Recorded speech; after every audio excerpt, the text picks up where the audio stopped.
Hello everyone, welcome to my channel. आज हम topic करेंगे शेयर कैपिटल का। तो अपना स्टार्ट करते हैं शेयर कैपिटल का टॉपिक। हम प्रिपरेशन कर रहे हैं लेक्चर कैडर कॉमर्स की। सो आज 26 पार्ट है। वीडियो स्टार्ट करने से पहले चैनल पे नए हो तो चैनल को सब्सक्राइब कर दो, वीडियो को लाइक कर देना। फर्स्ट क्वेश्चन है, if debenture purchased in open market are not immediately cancelled they are treated as. अगर डिबेंचर परचेज ओपन मार्केट में किए हैं और उनको कैंसिल नहीं किया तो वो क्या होते हैं? हमारे current asset, current liability, investment और कैपिटल। वो होते हैं हमारे इन्वेस्टमेंट। क्लियर है? सेकंड क्वेश्चन है, if redemption of debenture is made by conversion method the amount to be transfer to debenture redemption reserve account will be equal to dash % of converted amount. देखो, तुम्हें पता है कि जब तो हम रिडम्पशन करते हैं डिबेंचर्स की तो हमें डीआरआर अकाउंट क्रिएट करना है।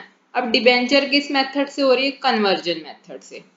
कन्वर्ट कैसे होते हैं? मींस इक्विटी शेयर में कन्वर्ट हो रहे हैं, नहीं तो उसको एक्सटेंड करके दोबारा फ्रेश डिबेंचर्स में कन्वर्ट करते हैं। ठीक है, कन्वर्जन न्यू इक्विटी शेयर्स। यहाँ कैसे हो रहे हैं? एक्सटेंड करके न्यू डिबेंचर्स में उनको कन्वर्ट कर देते हैं। तो इस केस में जो डीआरआर है, जितनी कन्वर्ट करे अमाउंट का डिबेंचर का, उसके कितने परसेंटेज का होगा? 25% का होगा, 50% का होगा, 75% का होगा, या नॉट रिक्वायर्ड? तो इसका करेक्ट ऑप्शन है डी ऑप्शन, नॉट रिक्वायर्ड। अब हमें डीआरआर क्रिएट करने की नीड नहीं है। बाय नीड नहीं है बिकॉज कन्वर्जन मेथड में हम डिबेंचर इशू नहीं कर रहे, हम एग्जिस्टिंग डिबेंचर को रिडम्पशन करने के लिए कन्वर्ट मेथड यूज कर रहे हैं। सो हमें कैश की एक्स्ट्रा नीड नहीं पड़ रही, तो हमें डीआरआर क्रिएट करने की नीड नहीं है। क्लियर है? नाउ थर्ड क्वेश्चन है, loss on issue of debenture account is shown on. अब loss on issue of debenture हम कहाँ शो करते हैं? On asset side of balance sheet, on liability side of balance sheet, on credit side of P and L, on debit side of P and L. It should be shown on the asset side of the balance sheet account. So A option is correct. It should be shown on the asset sides of balance sheet. Fourth question है, securities premium is shown under which head in the balance sheet? अब securities premium कहाँ show होता है? Reserve और surplus में, miscellaneous expenditure में, current liability में, share capital में। तो सिक्योरिटीज प्रीमियम हम शो करते हैं under the head reserve and surplus. When shares are forfeited the share capital is debited with. जब हम शेयर फॉरफिट करते तो उनको डेबिट किस अकाउंट से करते हैं? नॉमिनल वैल्यू से, मार्केट वैल्यू से, कैपिटल कॉल्ड अप वैल्यू से, पेड अप वैल्यू से। तो हम उसको फॉरफिट करते हैं कॉल्ड अप वैल्यू से। जितनी कॉल अप की है उतनी वैल्यू से हम फॉरफिट करेंगे। जैसे हम लिखते हैं share capital account, share capital account में कितनी वैल्यू आएगी तब फॉरफिचर की एंट्री में? जितनी हमने कॉल अप की है, चाहे वो 10 में से 8 रुपीज ही अभी कॉल अप किए हो, फर्स्ट कॉल ही मंगवाई हो, तो उतने रुपीज ही आएंगे। सिक्स्थ क्वेश्चन है, capital included in the liabilities of a company is called. अब जब हम बैलेंस शीट बनाते हैं तो जो कैपिटल हम लाइबिलिटी साइड लिखते हैं कंपनी की, वो कौन सी कैपिटल होती है? A option authorised capital, B option issued capital, C option subscribe capital, D option paid up capital. That is are paid up capital, so D option is correct. Seventh question, if the loss on reissue of share is less than the amount forfeited, the surplus or the profit is transferred to। देखो अब क्या कह रहे हैं, loss on reissue of share is less than the amount forfeited. अब loss less है amount forfeited का means, तो वो क्या हो गया हमारा? प्रॉफिट या सरप्लस। अब सरप्लस को हम कहाँ ट्रांसफर करेंगे? कैपिटल रिजर्व में, रेवेन्यू रिजर्व में, पी एंड एल अकाउंट, या नन ऑफ दीज? तो हम फॉरफिचर के सरप्लस को ट्रांसफर करते हैं कैपिटल रिजर्व में। So A option is correct. Eighth question है, forfeiture of share result in the reduction of. और फॉरफिचर ऑफ शेयर से क्या रिडक्शन होती, क्या कम होता है? Paid up capital, authorise capital, subscribe capital, reserve capital. तो उससे हमारा क्या रिड्यूस होता है? Paid up capital. जितनी पेड अप कैपिटल, अब शेयर फॉरफिट ही हो गए तो वो रिड्यूस हो गया। अब हम उसको दोबारा री इशू कर सकते हैं। 9th क्वेश्चन है amount of calls in arrear is. अब कॉल इन एरियर को की ट्रीटमेंट क्या है? Added to capital, deducted from share capital, added on asset side, shown at the equity and liability side. हम कॉल इन एरियर को क्या करते हैं? डिडक्ट करते हैं ना शेयर कैपिटल में से, तो उसकी एंट्री यही होती है ना हमारी। So it's B option is correct, deducted from the share capital. 10th question है discount allowed on reissue of forfeited share is debited to. अब जब हमने री इशू किया तो कोई डिस्काउंट अलाउ किया तो वो किस में डेबिट होता है? शेयर कैपिटल अकाउंट में, शेयर फॉरफिचर अकाउंट में, पी एंड एल अकाउंट में या जनरल रिजर्व अकाउंट में? So it debited in the share forfeiture account. 11th question है a company has dash A separate legal entity, B perpetual existence, C limited liability, D all of the above. तो company क्या है? Separate legal entity है, yes it is a separate legal entity. Perpetual existence है, yes it has perpetual existence. Limited liability है, yes. तो हमारा correct option क्या हो गया? D option, all of the above. 12th question है right share are the share which.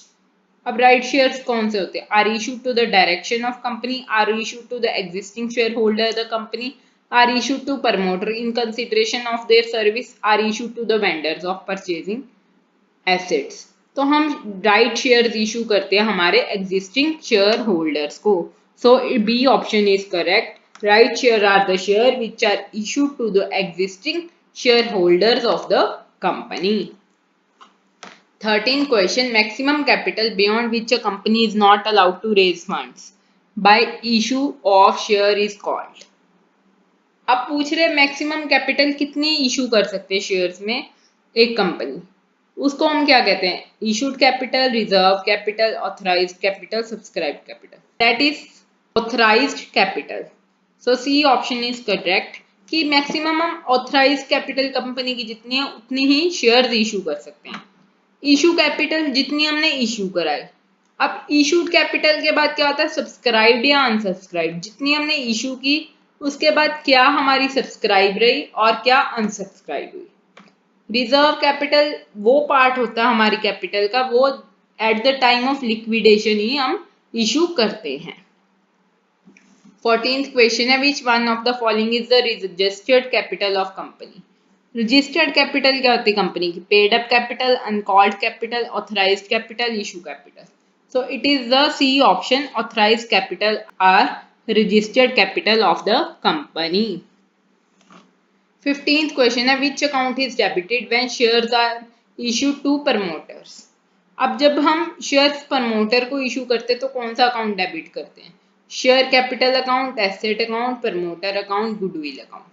So we debit the goodwill account because promoters क्या होते हैं? प्रमोटर कब कंपनी को प्रमोट करते हैं? जब कंपनी की इनकॉर्पोरेशन हो रही है। So we regard it them as a intangible asset of the company।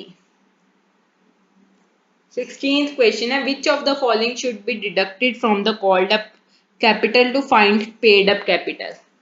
अब called up capital में से अगर हम पेड अप कैपिटल फाइंड करनी है तो हमें क्या माइनस करना पड़ेगा? Call in advance, call in arrear, share forfeiture या discount on share. So we should deduct call in arrear from the called up capital to find the paid up capital. Called up capital में से हम minus करेंगे call in arrear तो हमें क्या पता लग जाएगा? That is the paid up capital. 17th question है when all debenture are redeemed balance in debenture redemption account is transfer to. अब जब डिबेंचर रिडम्पशन करने थे, रिडम्पशन हो गए, हमने डीआरआर क्रिएट किया होता है। अब डीआरआर के अमाउंट को कहाँ ट्रांसफर करेंगे? कैपिटल रिजर्व में, जनरल रिजर्व में, P and L appropriation account या D none of this. So it will be transfer to the general reserve. 18th question है according to SEBI guidelines a company will have to create debenture redemption reserve equivalent to the amount of the following percentage of debenture issued। अब हमें जब DRR create करना है debenture redemption reserve, तो जब हम debenture issue करते हैं उसकी कितनी अमाउंट का हमें DRR क्रिएट करना चाहिए, 50%, 25%, 70%, 100%. So it should be the 25% of the percentage of debenture issued. It is mandatory by the SEBI guidelines. 19th question, debenture can be redeem out of. हम debenture कैसे रिडीम करते हैं, profit में से, capital में से, प्रोविजन या D all of the above. So it should be redeemed out of the all three. हम प्रॉफिट में भी कर सकते हैं, फिर capital, then provision. So D option is correct. 20th question है, debentures can not be redeemed at par, premium, discount, more than 10% premium. तो देखो जब डिबेंचर रिडीम होते हैं हम उनको डिस्काउंट पे रिडीम नहीं करते. So C option is correct. 21 question है, profit on sale of sinking fund investment is transfer to. हमने कोई सिंकिंग फंड इन्वेस्टमेंट की, उसकी सेल करने पे हमें जो प्रॉफिट हो रहा है हम कहाँ पे ट्रांसफर करते हैं, P&L अकाउंट में, जर्नल अकाउंट में, सिंकिंग फंड अकाउंट में, कैपिटल रिजर्व अकाउंट में. ये क्वेश्चन का आंसर आप मेरे को दोगे. यहाँ तक वीडियो देखने के लिए very very thank you. Please like and share the video. Video अच्छी लगी हो तो चैनल को भी सब्सक्राइब कर देना. And stay tuned for the next updates and bye.